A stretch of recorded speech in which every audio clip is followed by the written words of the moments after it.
Dear students, you are watching Upscale Academia, and today the discussion will be on Orange Bands chapter number 1 concept 3, that is about the bioelements. Bioelements के बारे में जानने से पहले आपको ये पता होना चाहिए कि केमिकल एलिमेंट क्या है। तो याद रखिए कि केमिकल एलिमेंट एक ऐसा केमिकल सब्सटेंस होता है जिसको ब्रेक डाउन करके मज़ीद किसी दूसरे सब्सटेंस में चेंज नहीं किया जा सकता। और आप ये भी याद रखिएगा कि केमिकल एलिमेंट्स के जो बेसिक पार्टिकल्स होते हैं वो होते हैं एटम्स। जैसे कि ऑक्सीजन एक केमिकल एलिमेंट है, ऑक्सीजन एक केमिकल एलिमेंट है और ये ऑक्सीजन के एटम्स से मिलकर बना होगा। हाइड्रोजन एक केमिकल एलिमेंट है और ये हाइड्रोजन के एटम्स से मिलकर बना होगा। अच्छा, तो अब एटम जो है उसकी पहचान होती है उसका एटॉमिक नंबर। जैसे कि ऑक्सीजन जो है तो ऑक्सीजन का एटॉमिक नंबर है 8 और एटॉमिक नंबर होता है किसी भी एटम के न्यूक्लियस में मौजूद प्रोटॉन्स की तादाद। सो ओवरऑल हम कह सकते हैं कि एक केमिकल एलिमेंट एक ऐसा केमिकल सब्सटेंस जिसकी ब्रेक डाउन करके उसे किसी दूसरे सब्सटेंस में चेंज नहीं किया जा सकता। और केमिकल एलिमेंट के जो बेसिक पार्टिकल्स हैं वो एटम्स हैं और एटम्स जो हैं वो अपने एटॉमिक नंबर से पहचाने जाते हैं और एटॉमिक नंबर होता है किसी भी एटम के न्यूक्लियस में मौजूद प्रोटॉन्स की तादाद।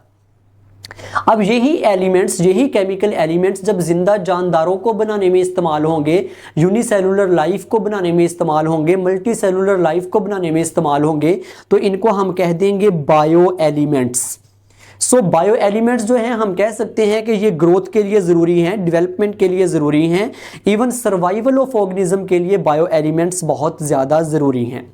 अब बायो एलिमेंट्स जो हैं ये किस किस चीज़ का कंपोनेंट होते हैं? बायो एलिमेंट्स प्रोटीन्स का हिस्सा होते हैं, न्यूक्लिक एसिड्स का यानी कि डीएनए और आरएनए का हिस्सा होते हैं, कार्बोहाइड्रेट्स का हिस्सा होते हैं, लिपिड्स का हिस्सा होते हैं। इनके बगैर कोई भी बायोमॉलिक्यूल नहीं बन सकता।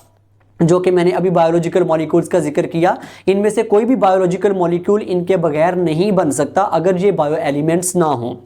अब टाइप्स की बात करें तो बायो एलिमेंट्स में तीन तरह के एलिमेंट्स होते हैं। Major bio elements, minor bio elements और ट्रेस बायो एलिमेंट्स। जो मेजर बायो एलिमेंट्स हैं वो आपकी बॉडी को लार्ज क्वांटिटीज में चाहिए होते हैं और ये क्या क्या होते हैं? Oxygen, carbon, hydrogen, nitrogen, calcium, phosphorus. ये जो हैं ये मेजर बायो एलिमेंट्स हैं और ये 1, 2, 3, 4, 5 और 6।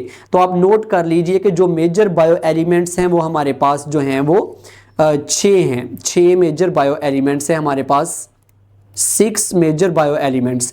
उसके बाद माइनर बायो एलिमेंट्स आपको चाहिए बट स्मॉल क्वांटिटीज में, उतने ज़्यादा नहीं चाहिए जितने के मेजर चाहिए।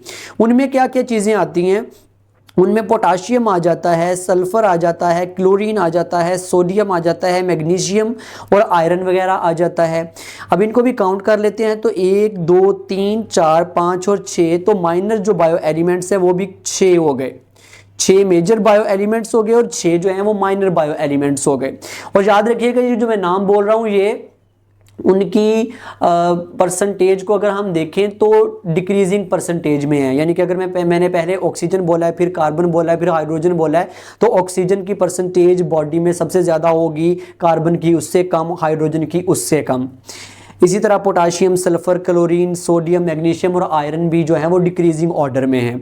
ट्रेस बायो एलिमेंट्स, ऐसे बायो एलिमेंट्स जो कि बहुत ही कम मिकदार में, कितनी कम मिकदार में कि जो 0.01% से भी कम चाहिए आपकी बॉडी को।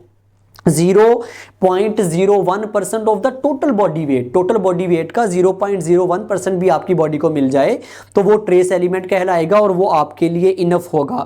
उसमें क्या क्या चीज़ें आती हैं? उसमें जिंक आता है, कॉपर आता है, सिलीनियम आता है, आयोडीन आता है, मैंगनीज आता है और मोलिब्डेनम वगैरह आता है।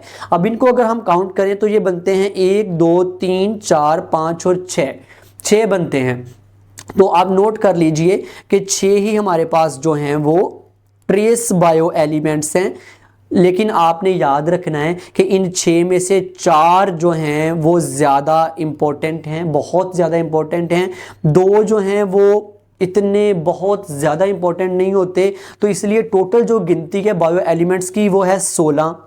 तो 16 में 6 जमा 6 12 और 4 जो हैं वो ट्रेस बायो एलिमेंट्स को मिला के 16 पूरे हो जाते हैं, और 2 जो हैं वो इंपॉर्टेंट तो हैं लेकिन उतने ज़्यादा इंपॉर्टेंट नहीं है, इसीलिए वो कहते हैं कि जो बायो एलिमेंट्स हैं वो 16 हैं विद फ्यू अदर्स। जो विद फ्यू अदर्स लगाया है वो उनके लिए ही लगाया है कि जो ट्रेस एलिमेंट्स हमने टोटल काउंट में शामिल नहीं किए उनके लिए फ्यू अदर्स लगा दिया है।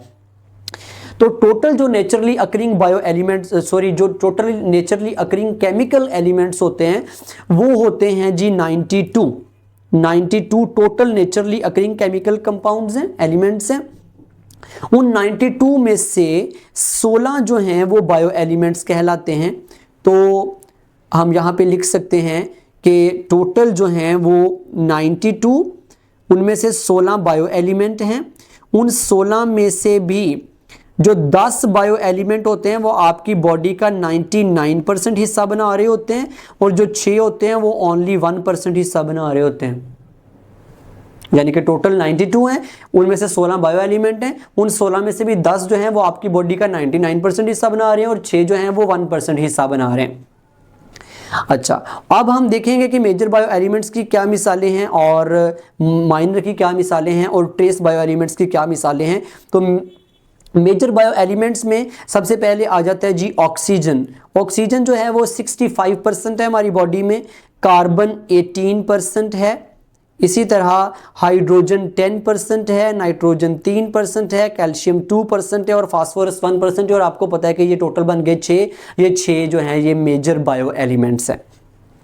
माइनर बायो एलिमेंट्स में अगर हम देखें तो पोटाशियम 0.35% है, सल्फर 0.25% है, क्लोरीन 0.15 जो है सोडियम, 0.05% मैग्नीशियम और आयरन 0.004%। 0.004%। अगर 0.01% से कम होता तो वो ट्रेस में चला जाता, ये माइनर में है। तो ये जो है ये मेजर और माइनर बायो एलिमेंट्स हो गए। मेजर 6 हो गए, माइनर 6 हो गए। अभी जो ट्रेस बायो एलिमेंट्स हैं इनमें से जो 4 हैं बायो एलिमेंट्स वो उस टोटल 16 की गिनती में शामिल है ना, 16 बायो एलिमेंट्स की गिनती में। जो बाकी हैं वो फ्यू अदर्स में आ जाते हैं। और ट्रेस बायो एलिमेंट्स में जिंक आ जाता है, कॉपर आ जाता है, सेलेनियम आ जाता है।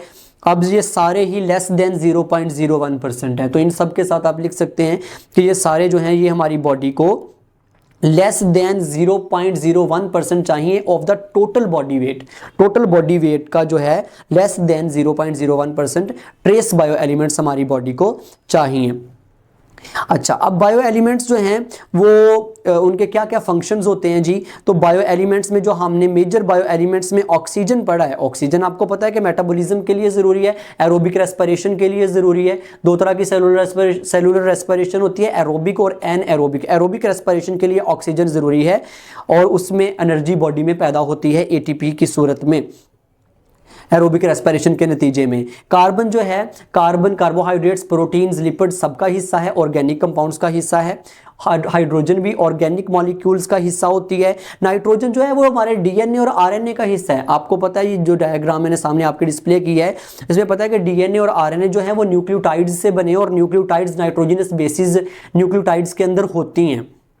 तो ये नाइट्रोजनस बेसिस जो हैं वो नाइट्रोजन है ना, तो वो नाइट्रोजन अगर नहीं होगा तो नाइट्रोजनस बेस नहीं होगी, और नाइट्रोजनस बेस नहीं होगी तो न्यूक्लियोटाइड नहीं होगा। अगर न्यूक्लियोटाइड नहीं होगा यानी कि डीऑक्सी राइबोन्यूक्लियोटाइड नहीं होगा तो डीएनए नहीं बनेगा, राइबोन्यूक्लियोटाइड नहीं होगा तो आरएनए नहीं बनेगा। तो नाइट्रोजन भी बहुत इंपॉर्टेंट है। इसी तरह कैल्शियम जो है वो आपकी बोन्स की मजबूती के लिए ज़रूरी होती है, और फास्फोरस वगैरह भी जो है बोन्स वगैरह के लिए भी ज़रूरी है। और डीएनए और आरएनए में भी फास्फोरिक एसिड होता है, वहां भी फास्फोरस मौजूद है। डीएनए और आरएनए में फास्फोरस भी मौजूद है। आगे माइनर बायो एलिमेंट्स में पोटाशियम आ जाता है, सल्फर आ जाता है, क्लोरीन आ जाता है, सोडियम आ जाता है, मैग्नीशियम आ जाता है और आयरन आ जाता है। अच्छा, ऊपर जाएं अगर हम तो आप ये देखें आपके सामने एक अमाइनो एसिड की डायग्राम है। इस अमाइनो एसिड में देखें नाइट्रोजन भी यूज हो रही है और कार्बन भी यूज हो रही है, ऑक्सीजन भी यूज हो रही है, हाइड्रोजन भी यूज हो रही है। तो अमाइनो एसिड्स जो हैं उनमें भी नाइट्रोजन उनका भी हिस्सा है। डीएनए और आरएनए का भी हिस्सा है in the form deoxy ribonucleotides में या राइबोन्यूक्लियोटाइड्स में। और जो आपके अमाइनो एसिड्स है प्रोटीन्स बनाने के लिए ज़रूरी है उनमें भी नाइट्रोजन जो है वो मौजूद है, और कार्बन और हाइड्रोजन भी मौजूद है, और ऑक्सीजन भी मौजूद है। उसके बाद आपकी जो पोटाशियम है वो आपकी मसल कंट्रोल के लिए ज़रूरी है, मसल्स के काम करने के लिए, बॉडी का इलेक्ट्रोलाइट बैलेंस मेंटेन रखने के लिए। सल्फ़र जो है, सल्फ़र कंटेनिंग अमाइनो एसिड्स जो होते हैं वो टोटल 4 होते हैं, उनमें से जो 2 हैं मिथियोनिन और सिस्टीन वो ह्यूमन प्रोटीन्स में यूज़ होते हैं, जो बाकी के 2 हैं होमोसिस्टीन और टॉरिन वो हमारी जो है ह्यूमन प्रोटीन्स बनाने में यूज़ नहीं होते। तो total 4 sulphur containing amino acids हैं, वो आप याद रखिएगा। इस डायग्राम में आप देख सकते हैं कि ये मिथियोनिन है, होमोसिस्टीन है, सिस्टीन है, टॉरिन है। तो ये जो चारों हैं ये सल्फर कंटेनिंग अमाइनो एसिड्स हैं। इनमें से जो 2 हैं यानी कि सिस्टीन और ये मिथियोनिन ये ह्यूमन प्रोटीन्स बनाने में यूज़ होते हैं। अच्छा जी, उसके तो सल्फर उनका हिस्सा हो गई, सल्फर कंटेनिंग अमाइनो एसिड्स का। इसी तरह क्लोरीन जो है वो हमारी बॉडी के जो बॉडी फ्लूइड्स हैं उनमें ऑस्मोटिक प्रेशर और एसिड बेस बैलेंस के लिए ज़रूरी है। सोडियम जो है वो हमारे सिग्नलिंग, नर्वस सिस्टम की जो सिग्नलिंग है उसके काम करने के लिए ज़रूरी है। मैग्नीशियम जो है वो हमारे मसल्स के फंक्शन के लिए और नर्व इम्पल्सिस की ट्रांसमिशन के लिए ज़रूरी है। और आयरन, आपको पता है कि हीमोग्लोबिन का ये स्ट्रक्चर मैंने दिखाया है। हीमोग्लोबिन जो है वो रेड ब्लड सेल्स में होती हैं। एक रेड ब्लड सेल के अंदर तकरीबन 270 मिलियन हीमोग्लोबिन के मॉलिक्यूल्स होते हैं, और एक हीमोग्लोबिन के मॉलिक्यूल के अंदर 4 हीम ग्रुप्स होते हैं, और हर हीम ग्रुप के अंदर एक आयरन एटम होता है। तो ओवरऑल आप कह सकते हैं कि एक हीमोग्लोबिन के मॉलिक्यूल के अंदर 4 आयरन एटम्स होते हैं। तो आयरन एटम्स जो हैं, आयरन बहुत ज़्यादा ज़रूरी है। तो आयरन का हमने देखा कि आयरन जो है वो हीमोग्लोबिन का हिस्सा है, और हीमोग्लोबिन का फंक्शन होता है ऑक्सीजन की ट्रांसपोर्ट करना। तो आयरन नहीं होगा तो हीमोग्लोबिन ऑक्सीजन की ट्रांसपोर्ट नहीं कर पाएगा। इसी तरह हमारे जो ट्रेस बायो एलिमेंट्स हैं, ट्रेस बायो एलिमेंट्स में जिंक आ जाता है, और जिंक जो है वो हमारे इम्यून फंक्शंस के लिए ज़रूरी है, हमारे जीन एक्सप्रेशन के लिए ज़रूरी है। जीन एक्सप्रेशन से मुराद होता है डीएनए की जब ट्रांसक्रिप्शंस होती हैं तो उनसे मैसेंजर आरएनए, राइबोसोमल आरएनए और ट्रांसफर आरएनए बनते हैं, उसको जीन एक्सप्रेशन बोलते हैं। तो उसके लिए जिंक ज़रूरी है। इसके अलावा एंजाइम्स के कोफैक्टर्स के तौर पर ये यूज़ होता है। कॉपर जो है वो हमारे कनेक्टिव टिश्यू की फार्मेशन के लिए ज़रूरी है। एंटीऑक्सीडेंट्स से हमारी बॉडी की हिफाजत करता है, और नर्वस सिस्टम के फंक्शन के लिए भी ज़रूरी है। सेलेनियम जो है वो थायराइड ग्लैंड्स के लिए ज़रूरी है, ताकि वो अच्छा सा थायराइड हार्मोन्स पैदा करें, और वो जो थायराइड हार्मोन्स हैं वो हमारे मेटाबॉलिज्म में काम आते हैं। डीएनए सिंथेसिस में भी सेलेनियम काम आता है, और स्पर्म्स के जो फंक्शन हैं वो भी सेलेनियम से, यानी कि सेलेनियम उनके लिए ज़रूरी है स्पर्म्स के फंक्शंस के लिए। आयोडीन जो है, आयोडीन थायराइड हार्मोन्स पैदा करने के लिए, थायराइड ग्लैंड जो थायराइड हार्मोन पैदा करता है उसमें आयोडीन जो है वो बेसिक कंपोनेंट है, ब्रेन डेवलपमेंट के लिए ज़रूरी है। इसके अलावा मेटाबॉलिज्म की रेगुलेशन के लिए ज़रूरी है। मैंगानीज कोफैक्टर्स के तौर पर यूज़ होता है। कोफैक्टर्स होते हैं एंजाइम्स के साथ, कुछ एंजाइम्स होते हैं वो अकेले काम कर लेते हैं, उनको किसी कोफैक्टर की ज़रूरत नहीं पड़ती। कुछ एंजाइम्स होते हैं उनको अपने साथ एक नॉन प्रोटीन पार्ट चाहिए होता है, फिर वो काम करते हैं, और वो जो नॉन प्रोटीन पार्ट है वो कोफैक्टर कहलाता है। तो ये मैंगानीज जो हैं ये कोफैक्टर्स के तौर पर भी काम करते हैं। हड्डियों को बनाने में भी इनका रोल है। ब्लड शुगर लेवल जो है उसको भी रेगुलेट करते हैं, नर्वस सिस्टम के फंक्शन के लिए ज़रूरी है। और मोलेब्डिनम जो है वो अमाइनो एसिड के मेटाबॉलिज्म के लिए ज़रूरी है। अमाइनो एसिड जो हैं वो प्रोटीन के कंपोनेंट्स हैं, आपको ऊपर मैंने दिखाए थे अभी कि अमाइनो एसिड्स जो हैं उनसे, उनके जो अमाइनो एसिड्स पेप्टाइड बॉन्ड्स के ज़रिए जब जुड़ते जाते हैं तो उससे प्रोटीन बनती है।